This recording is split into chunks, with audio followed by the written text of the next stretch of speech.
আপনারা আগামী দিনে কমিটি করবেন, সেই কমিটি মুখে তো বলা হচ্ছে যে আমরা যারা বঞ্চিত, যারা সত্যিকারে আন্দোলন সংগ্রাম করছে তাদের রাখতে।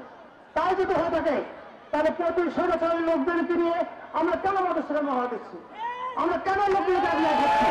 এই প্রশ্নের উত্তরটা আপনাদের দিতে হবে। শুধু মুখে বললে হয় না, কাজেও দেখাতে হবে। আমরা কিন্তু আমাদের প্রিয় নেতা জনাব তারেক রহমান একটি কথা বলেছে, আমরা খুব কঠিন অবস্থার মধ্যে দিয়ে যাচ্ছি। নির্বাচনে কিন্তু খুব কঠিন হবে, এত সহজ হবে না আপনারা মনে করেন না।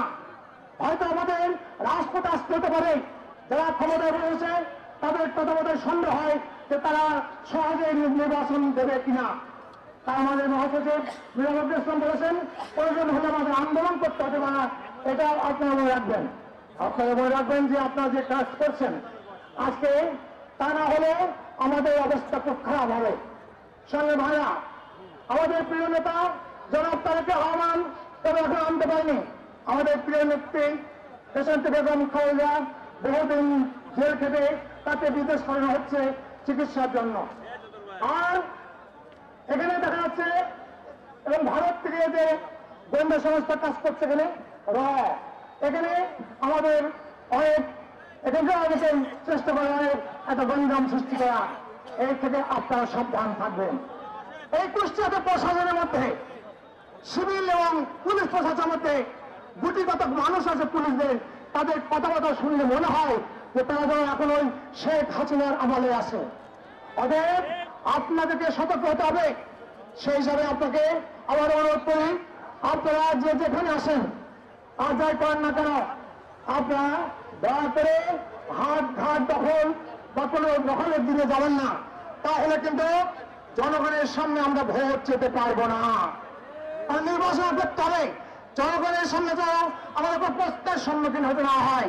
যেন আপনাকে আমাদের কোনো প্রশ্নের সম্মুখীন হতে না হয়। আমাদের যে প্রশ্নের সামনে এবং বেগম খালেদার সামনে আমাদের প্রশ্নের সম্মুখীন না হয়। তা আপনাদেরকে সবাইকে আহ্বান জানাই আগামী দিনে যাতে আপনারা মিলিতভাবে দল করতে পারি। শোনেন, আপনারা তো তারেক রহমানের কথা শোনেন, তো আমার তো মনে হয় না যখন বলা আসছে তারেক রহমান বলেছে হাট ঘাট দখল হবে না, তখন কি আমরা বুঝেছিলাম? তাহলে এই জায়গাটা আমাদের ফিরে আসতে হবে। কারণ আমাদের না ফিরলে আমাদের আগে জনগণের সামনে আমরা যেতে পারবো না।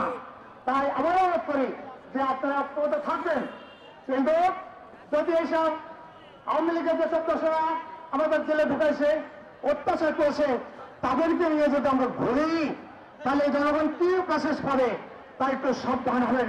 পরিশেষে আগামী দিনে আপনারা আমার এই মানব জনগণকে আমরা একতাবদ্ধ করে আমরা ইনশাল্লাহ শহীদ প্রেসিডেন্ট জিয়া রহমানের যে রাজনীতি, সেই রাজনীতির মাধ্যমে ভোটের মাধ্যমে আমরা জয়লাভ করব।